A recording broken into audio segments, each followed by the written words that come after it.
गोपेश्वर महादेव की लीला। एक बार शरद पूर्णिमा की शरद उज्ज्वल चांदनी में वंशीवट यमुना के किनारे श्याम सुंदर साक्षात मनमथन नाथ की वंशी बज उठी। श्री कृष्ण ने 6 मास की एक रात्रि करके मनमथ का मान दर्शन करने के लिए महारास किया था। जब महारास की गूंज सारी त्रिलोकी में गई तो हमारे भोले बाबा के कानों में भी महारास की गूंज गई। मनमोहन की मीठी मुरली ने कैलाश पर विराजमान भगवान श्री शंकर को मोह लिया। समाधि भंग हो गई। बाबा वृंदावन की ओर बावरे होकर चल पड़े। पार्वती जी भी मना कर हार गईं, किंतु त्रिपुरारी माने नहीं। भगवान श्री कृष्ण के परम भक्त श्री आसुरी मुनि पार्वती जी, नंदी, श्री गणेश, श्री कार्तिकेय के साथ भगवान शंकर वृंदावन के वंशीवट पर आ गए। तो वंशीवट जहाँ महारास हो रहा था वहाँ गोलोकवासिनी गोपियां द्वार पर खड़ी हुई थीं। पार्वती जी तो महारास में अंदर प्रवेश कर गईं, किंतु द्वार पालिकाओं ने श्री महादेव जी और श्री आसुरी मुनि को अंदर जाने से रोक दिया। बोली, श्रेष्ठ जनों, श्री कृष्ण के अतिरिक्त अन्य कोई पुरुष इस एकांत महारास में प्रवेश नहीं कर सकता। श्री शिव जी बोले, देवियों, हमें भी श्री राधा कृष्ण के दर्शनों की लालसा है, अतः आप ही लोग कोई उपाय बताइए जिससे कि हम महाराज के दर्शन पा सकें। तो ललिता नामक सखी बोली, यदि आप महाराज देखना चाहते हैं तो गोपी बन जाइए। तो मान सरोवर में स्नान कर गोपी का रूप धारण करके महारास में प्रवेश हुआ जा सकता है। फिर क्या था, भगवान शिव अर्धनारीश्वर से पूरे नारी रूप बन गए। श्री यमुना जी ने 16 श्रृंगार कर दिया। तो सुंदर बिंदी, चूड़ी, नुपुर, ओढ़नी और ऊपर से एक हाथ का घूंघट भी भगवान शिव का कर दिया। तो साथ में युगल मंत्र का उपदेश भगवान शिव के कान में किया है।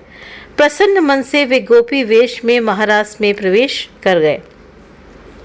तो श्री शिवजी मोहनी वेश में मोहन की रास स्थली में गोपियों के मंडल में मिलकर अतृप्त नेत्रों से विश्व मोहन की रूप माधुरी का पान करने लगे।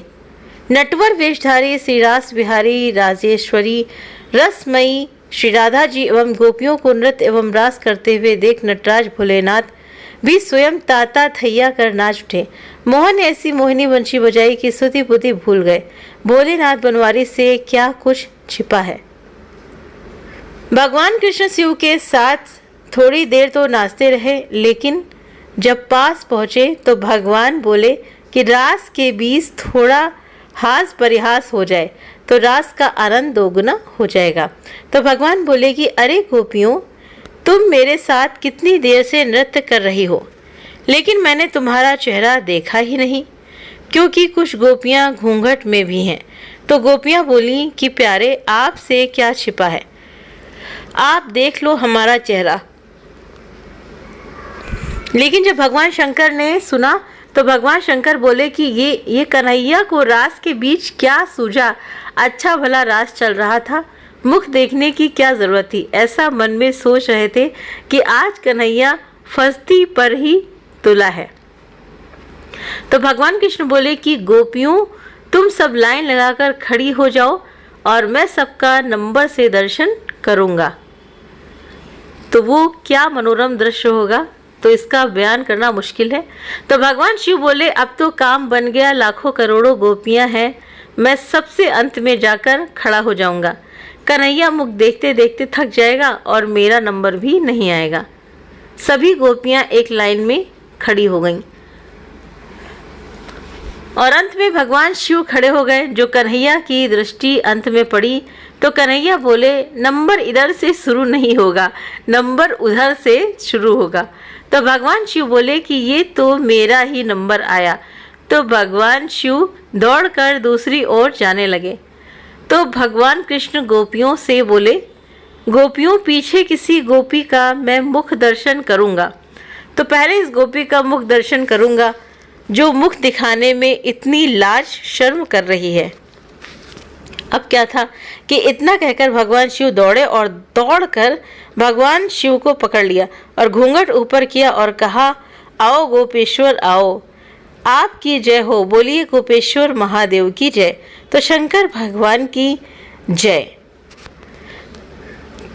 तो श्री राधा आदि श्री गोपेश्वर महादेव के मोहिनी गोपी के रूप को देखकर आश्चर्य में पड़ गईं। तो तब श्री कृष्ण ने कहा, राधे, ये कोई गोपी नहीं है, ये तो साक्षात भगवान शंकर हैं। तो हमारे महाराज के दर्शन के लिए इन्होंने गोपी का रूप धारण किया है। तब श्री राधा कृष्ण ने हंसते हुए शिव जी से पूछा, भगवान, आपने ये गोपी वेश क्यों बनाया? ऐसा पूछते हैं श्री कृष्ण और राधा शंकर भगवान से। तो भगवान शंकर क्या जवाब देते हैं कि प्रभु, आपकी ये दिव्य रसमयी प्रेम लीला महाराज देखने के लिए गोपी रूप धारण किया है। इस पर प्रसन्न होकर श्री राधा जी ने श्री महादेव जी से वर मांगने को कहा। तो श्री शिव जी ने यह वर मांगा, हम चाहते हैं कि यहाँ आप दोनों के चरण कमलों में सदा ही हमारा वास हो। आप दोनों के चरण कमलों के बिना हम कहीं अन्यत्र वास नहीं करना चाहते हैं। तो इसके बाद सुंदर महारास हुआ है। भगवान कृष्ण ने कथक नृत्य किया है और भगवान शिव ने तांडव, जिसका वर्णन अगर माँ सरस्वती भी करना चाहें तो नहीं कर सकती हैं। खूब आनंद आया है। भगवान कृष्ण ने ब्रह्मा की एक रात्रि ले ली है, लेकिन गोपियाँ इसे समझ नहीं पाईं। केवल अपनी गोपियों के प्रेम के कारण कृष्ण ने रात्रि को बढ़ाकर इतना दीर्घ कर दिया, यानी कि इतना बड़ा कर दिया कि गोपियों ने एक रात कृष्ण के साथ अपने प्राण प्रिय पति के रूप में बिताई है। लेकिन ये कोई साधारण रात नहीं थी, ब्रह्मा की रात्रि थी। और जैसा कि आपको पता है कि ब्रह्मा की रात्रि कितनी लंबी होती है और लाखों वर्ष तक चलती रही। आज भी वृंदावन में निधिवन में प्रतिदिन भगवान कृष्ण रास करते हैं। तो कृष्ण के लिए सब कुछ करना संभव है, क्योंकि वो भगवान है। इस प्रकार भगवान ने महारास लीला को किया है। शुकदेव जी महाराज परीक्षित से कहते हैं, राजन, जो इस कथा को सुनता है उसे भगवान के रसमय स्वरूप का दर्शन होता है। उसके अंदर से काम यानी कि कामनाएं हटकर श्याम यानी कि कृष्ण के प्रति प्रेम जागृत होता है और उसका हृदय रोग भी ठीक होता है। भगवान श्री कृष्ण ने तथास्तु कहकर कारिंदी के निकट निकुंज के पास वंशीवट के सम्मुख भगवान महादेव जी को श्री गोपेश्वर महादेव के नाम से स्थापित कर विराजमान कर दिया। तो श्री राधा कृष्ण और गोपियों ने उनकी पूजा की और कहा कि व्रज वृंदावन की यात्रा तभी पूर्ण होगी जब व्यक्ति आपके दर्शन कर लेगा।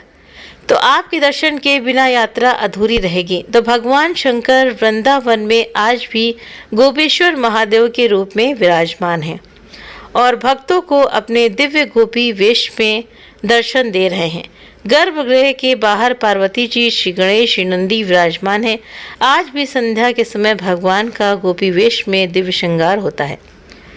तो उम्मीद करते हैं कि आपको ये जानकारी पसंद आई होगी। अगर आप मथुरा वृंदावन गए हैं और आपने गोपेश्वर महादेव का दर्शन नहीं किया है तो आपकी यात्रा अधूरी मानी जाएगी, जैसा कि इसमें वर्णन किया गया है। तो अगर आपको ये जानकारी पसंद आती हो तो वीडियो को लाइक करें, कहानी को लाइक करें। चैनल पर पहली बार है तो सब्सक्राइब करना ना भूलें। आप अपने कमेंट करके भी हमें ज़रूर से ज़रूर बताएं। आप सभी के सहयोग के लिए बहुत बहुत धन्यवाद। आप सभी खुश रहें, स्वस्थ रहें, मस्त रहें और अच्छी तरह से यानी कि खुशी में अपना जीवन जिएं। आप सभी का बहुत बहुत शुक्रिया। Thank you.